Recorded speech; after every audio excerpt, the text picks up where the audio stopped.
Parliamo di Inter con l'umore, devo ammettere, ancora fortemente condizionato, almeno per quanto mi riguarda, poi non so voi. E ben ritrovati però innanzitutto, amiche e amici interisti. C'è proprio un nuvolone in questo momento su di noi e sul mondo Inter. Stavo ridando poco fa un'occhiata alle notizie e ai risultati del calcio internazionale, un po' di tutti i campionati, e doppietta di Taremi con l'Olympiacos, gol Pavard subito col Marsiglia, Zalewski, assist, traversa, gol con l'Atalanta, grande prestazione. Agumé in Spagna oggi, il centrocampista che l'Inter ha ceduto l'anno scorso al Siviglia. Ho letto un approfondimento dove spiegavano quanto Agumé è diventato centrale per Almeida nel Siviglia. E ho incontrato venendo in ufficio l'amico pizzaiolo qui vicino all'ufficio, che è interista come tutti noi. Ci siamo scambiati un gesto così, abbiamo allargato le braccia, che vuoi fare? In questo momento scrolli un po' le spalle ed è così, è un momento in cui bisogna un po' masticare amaro.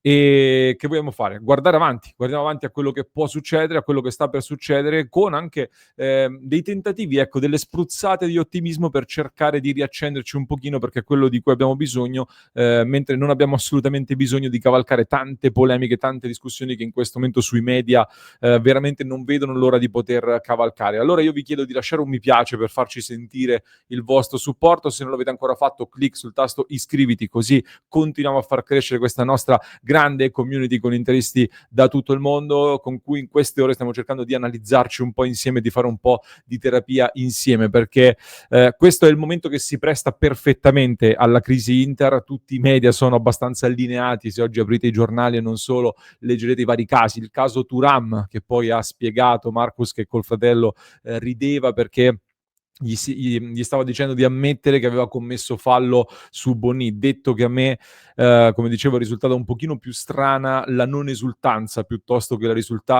piuttosto che la risata, che non mi ha fatto francamente alcun effetto.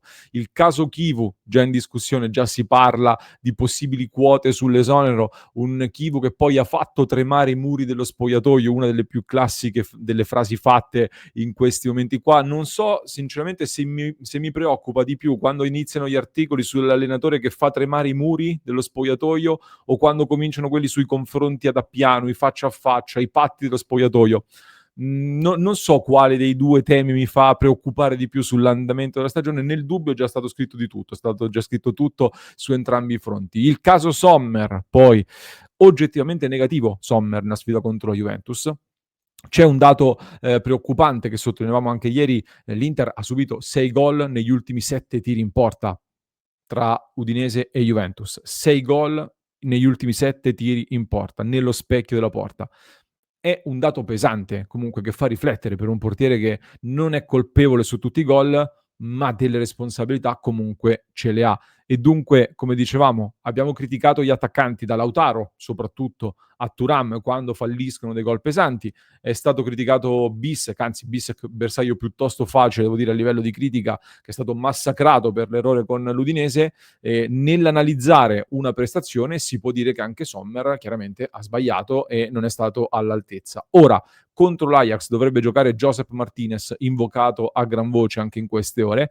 Anche questo viene fatto passare, viene comunque raccontato come una scelta forte dopo gli errori commessi da Sommer, che per carità ci sta. Bissek dopo l'errore con l'Udinese è andato in panchina, ma era abbastanza ovvio con l'arrivo di Akanji e la sfida con la Juventus.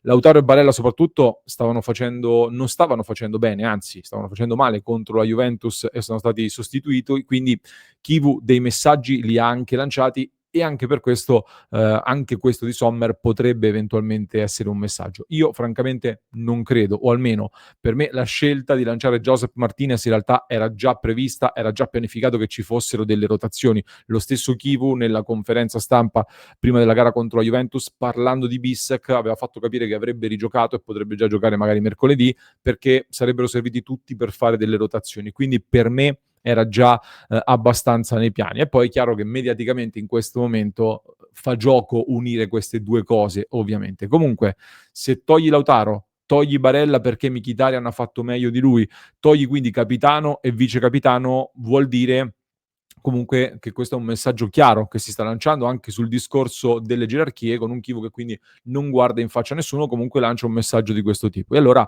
vale anche in porta e finalmente proviamo questo benedetto Joseph Martinez che di fatto l'anno scorso con Inzaghi e fino a qua non è mai sceso in campo per una vera e propria scelta tecnica al posto di Sommer, solo in Coppa Italia in partite di minor peso o quando Sommer è stato infortunato, altrimenti non c'è stata, quando si poteva scegliere tra i due, la scelta è ricaduta sempre su Jan Sommer. E va bene, io continuo a dire che sicuramente lo staff dell'Inter ne sa molto più di me, assolutamente, vedono questi calciatori tutti i giorni, però mi viene dall'esterno da dire anche l'unica vera spesa pesante fatta l'anno scorso, estate 2024, allora è stata così insensata?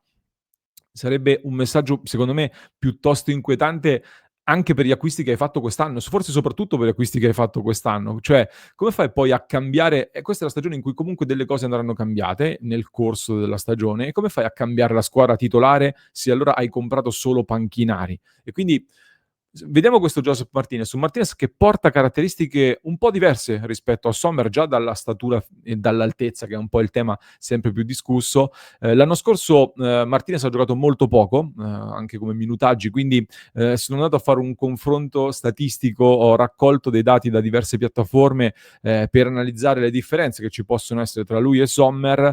Ovviamente è un confronto falsato dalla netta disparità dei minutaggi in campo, quindi sicuramente è un confronto da prendere molto con le pinze, però Martinez lo avevamo già studiato al Genoa, l'avevo personalmente seguito già al Genoa, l'avevo analizzato anche la scorsa estate, quindi avevo già uno storico di dati da poter confrontare e rispetto a Jan Sommer, Martinez comunque ha avuto anche all'Inter, nelle poche partite che ha avuto, una percentuale di parate sui tiri incassati un po' più alta, quindi sul totale dei tiri ha parato più tiri Martinez rispetto a Sommer nelle poche partite. Ribadisco il fatto che ne abbia giocate molto meno, chiaramente significa che ha giocato anche meno partite ad alto livello di difficoltà, per esempio, quindi questo sicuramente incide, però vi porto questo dato.